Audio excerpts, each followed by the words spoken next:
Hey, coucou les amis, contente de vous retrouver. Aujourd'hui, je te parle de la gestion du poids. Et pour ceux qui ne me connaissent pas, eh bien, je suis Valérie, ton coach en mieux-être. Je suis là pour t'aider dans ton quotidien à retrouver le calme, la paix et la sérénité et surtout à devenir la meilleure version de toi-même. Alors pour ne rien manquer de mes prochains conseils, clique sur le bouton rouge juste en dessous, s'abonner, active la petite cloche pour que YouTube te prévienne de la prochaine sortie.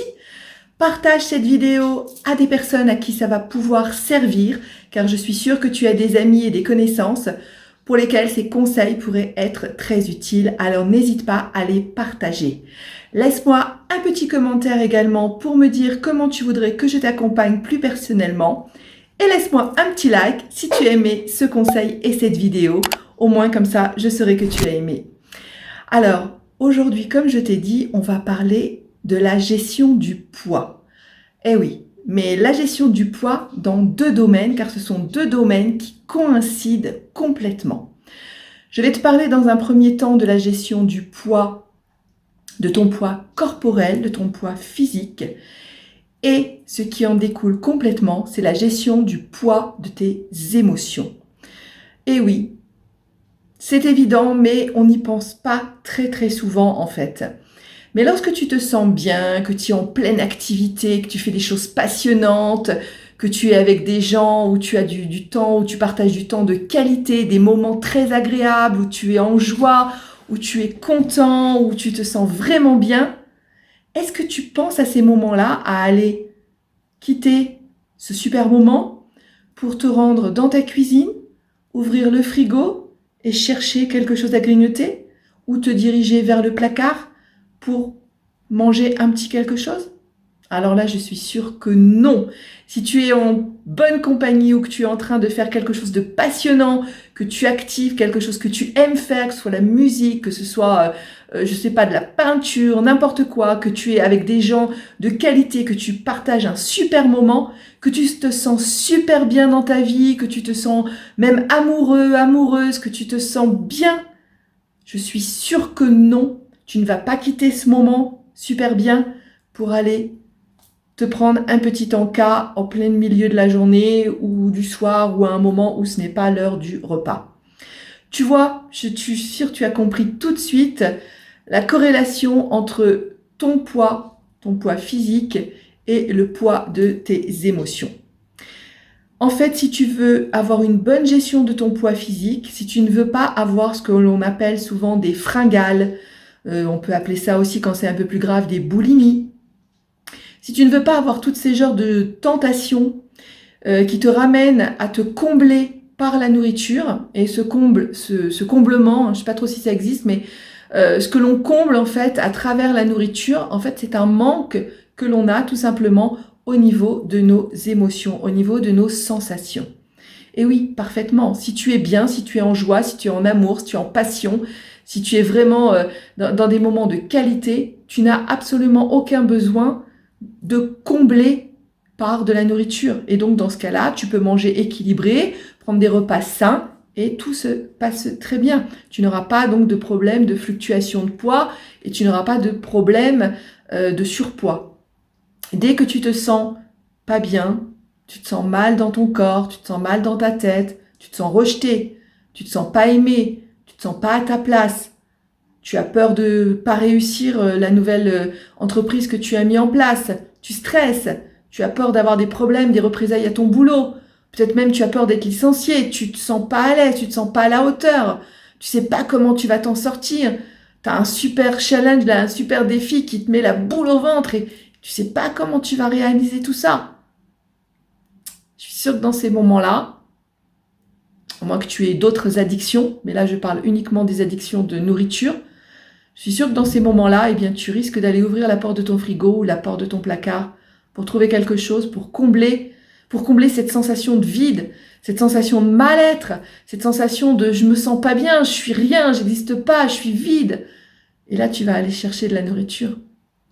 Alors, comment on peut arranger tout ça en fait? Alors, c'est un travail déjà assez profond dans lequel je pourrais t'accompagner, mais là, je vais te donner quelques clés déjà, comme ça, pour que tu puisses comprendre que l'avantage qui peut vraiment t'aider dans tous les domaines, c'est de remplir ta vie du plus possible de positif, de moments agréables, de moments qui te font du bien, de passion, d'amour, de toutes ces choses dans lesquelles tu te sens à fond, que tu te sens bien.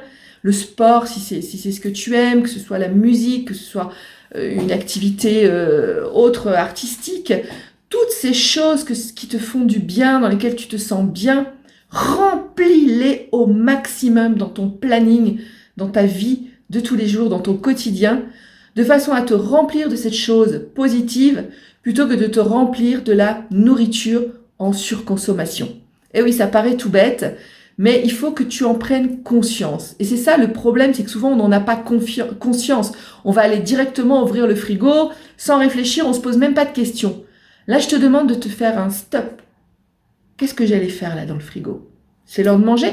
Non. J'ai eu un repas correct, donc j'ai pas normalement faim? Ok. Pourquoi je vais ouvrir le frigo? Et là, pose-toi la question de qu'est-ce que je ressens à l'intérieur de moi à ce moment-là? Est-ce que je ressens la faim dans mon ventre, dans mon estomac, parce que j'ai pas bien déjeuné ce midi? Ou est-ce que je ressens plutôt un espèce de vide à l'intérieur de mon cœur?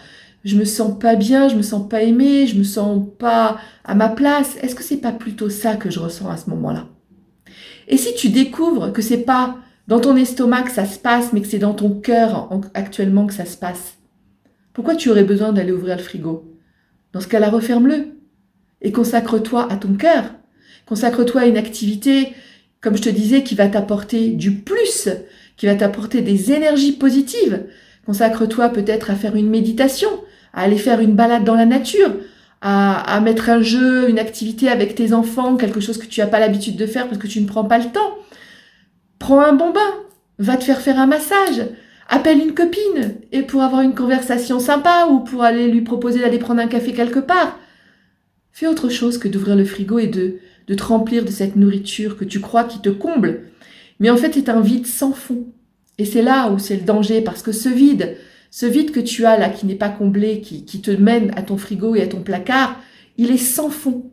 Et tu auras bon manger une première pâtisserie, un morceau de chocolat, autre chose, enfin, que ce soit du sucré, du salé, peu importe, que tu te combles, tu en auras toujours besoin. Ça va revenir peut-être dans 1 heure, ou peut-être demain, peut-être ce soir, pendant la nuit, même peut-être ça va te réveiller. Ça ne sera jamais comblé par la nourriture. Et non, parce que ce vide, en vérité, il n'est pas dans ton estomac. Donc tu auras beau remplir ton estomac, tu vas te faire du mal, tu vas grossir, tu vas peut-être avoir du cholestérol, tu vas te sentir pas bien dans ton corps, parce que tu seras en surpoids, mais ça ne comblera pas ce manque que tu as dans ton cœur. Ton cœur, si tu veux le combler, il faut que tu le combles avec du positif, comme je t'ai dit. C'est pas difficile. Notre corps ne stocke que 2 choses, le positif, le négatif. Et oui, à chaque fois qu'il y a une situation ou un événement, il l'analyse et il se dit c'est positif ou c'est négatif. Et il stocke du côté positif ou du côté négatif. Alors à toi de faire que ton tas de positif soit toujours plus élevé que ton tas de négatif. Et oui, forcément, dans la vie, on aura toujours du négatif. On aura toujours un coup de blues, on aura toujours un problème au travail un jour ou l'autre. On aura peut-être un problème familial, on aura quelque chose qui nous stresse. Obligatoirement, ça nous arrive. La vie, c'est pas la vie des bisounours. Donc, la vie est stressante et on aura du négatif. Mais il faut que tu fasses en sorte que ton tas de négatif, il soit toujours inférieur, beaucoup plus bas, à ton tas de positif dans ton corps, dans ton esprit. Et là, si ton tas de positif est beaucoup plus élevé, eh bien, tu ne vas pas ressentir ce manque ou de moins en moins, parce que forcément, ça ne va pas changer en un jour. Ça va se changer avec l'habitude. Si à chaque fois, tu conscientises le fait que tu ouvres le frigo ou le placard, et que là, tu te dis, pourquoi j'ouvre le placard? J'ai faim ou j'ai mal? Et que tu conscientises que tu as ce vide qui te fait mal, et que du coup, tu fais une activité positive, qui va te remplir de positive, là, au fur et à mesure des jours, au fur et à mesure des semaines, au fur et à mesure des mois, tu vas réussir à reprendre le contrôle de ton corps, reprendre le contrôle de ta vie, et tu n'auras plus besoin, ou alors de moins en moins, vraiment très infiniment, des choses très infimes, d'aller vers ce frigo, d'aller vers cette pâtisserie, d'aller vers ce sucré, d'aller vers cette nourriture. Tu n'en auras plus besoin. Parce que tu auras le déclic de te dire, Là, j'ai besoin d'aller prendre l'air. Je vais aller faire une balade dans la nature. Là, j'ai besoin de me reconnecter avec une amie ou avec un ami. Là, j'ai besoin de passer du temps de qualité avec mes enfants. J'ai besoin de passer du temps de qualité avec mon conjoint. On va aller se faire une petite balade main dans la main et on va se faire un petit resto en amoureux. Tu vas trouver des solutions positives à ce manque de positif qui est à l'intérieur de toi. Alors, ne t'accable pas. Nous sommes tous comme ça, plus ou moins, à des degrés différents. Il y a des personnes, l'addiction, elle ne va pas être la nourriture. Ils vont prendre de l'alcool. Il y en a d'autres, ça va être de la drogue. Il y a différentes façons de combler ce manque que l'on a à l'intérieur de son corps. Mais là, je te parle aujourd'hui de si tu le combles avec de la nourriture. Bien sûr, ça peut être très grave si tu le combles avec de l'alcool ou avec de la drogue ou avec des médicaments qui te donnent une accoutumance grave. Toutes ces choses-là, forcément, ne sont pas bonnes pour toi, ne sont pas bonnes pour ta santé. Mais comprends que tu peux conscientiser le problème en te disant « Stop, qu'est-ce que je suis en train de faire là? Pourquoi je le fais? Pour mon estomac ou pour mon mal-être ?»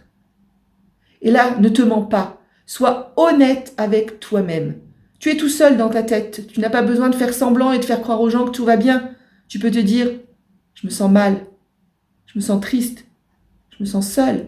Je me sens abandonnée. Je me sens pas à la hauteur. » Dis-toi la vérité. Déjà, si tu te dis la vérité, tu vas pouvoir ensuite mener l'action qui va te faire du bien. Ne te mens pas à toi-même, ça sert à rien. À quoi ça sert de te mentir et de te dire « Non, là, j'ai juste un petit creux. » Non, c'est pas vrai. Dis-toi la vérité. Pourquoi tu te sens pas bien à l'heure actuelle? Tu es seul, tu as un manque, tu as quelque chose qui te pèse sur la poitrine. Dis-le toi, concrètement. Dis-toi la vérité. Le fait d'être honnête va te permettre de passer à la deuxième étape. L'étape d'arranger les choses en apportant le positif qui te manque, en passant du temps de qualité avec quelqu'un, en faisant quelque chose qui te fait du bien, qui va t'apporter du positif supérieur à ton négatif. Et cette balance-là, il ne faut pas vraiment qu'elle soit équilibrée. Avoir autant de positif que de négatif, en général, ça nous met dans un inconfort. Dans un inconfort, c'est pas terrible. Il faut que la balance, elle soit déséquilibrée et que tu aies beaucoup plus de positif et beaucoup moins de négatif. Et là, tu vas te sentir beaucoup mieux. Le poids des émotions va disparaître. Tu n'auras plus ce poids de négatif sur toi. Et du coup, le poids physique, ton poids de santé, eh bien, c'est pareil, il va se rétablir. Tu auras beaucoup moins envie de grignoter, tu auras beaucoup moins envie de manger entre les repas ou de manger beaucoup trop lors des repas. Tu vas avoir envie de manger des choses saines, puisque tu seras bien, tu te sentiras dans des bonnes vibes, comme on dit. Tu vas avoir envie de manger des choses saines, des fruits, des légumes, des choses bonnes pour ta santé. Et ton poids va s'équilibrer, il va se rétablir, tu vas commencer à perdre un petit peu de poids. Du coup, ça va te dire « Waouh, super, j'ai perdu du poids. Tiens, je vais me mettre au sport. » Et là, je te dis, va voir ton coach PACA. Je t'ai déjà montré la YouTube pour aller sur la chaîne YouTube de ton coach PACA qui te donne plein de conseils, nutrition également et sportive. Donc, n'hésite pas, tu peux trouver sur YouTube des gens qui vont t'accompagner pour reprendre une activité physique, qui vont t'accompagner pour commencer une nouvelle passion, qui vont t'accompagner pour te donner des idées d'aller faire un séjour quelque part, de partir en vacances, de te changer les idées, de t'ouvrir à autre chose. Il y a mille choses qui te sont possibles. Mais laisse tomber ton frigo, laisse tomber ton placard. Ça ne t'apporte que du poids supplémentaire. Et ce poids-là, t'en veux pas. Bah non. Alors je compte sur toi, à partir de maintenant, tu te demandes, j'ai faim ou j'ai mal? Et tu passes à l'action. À très vite!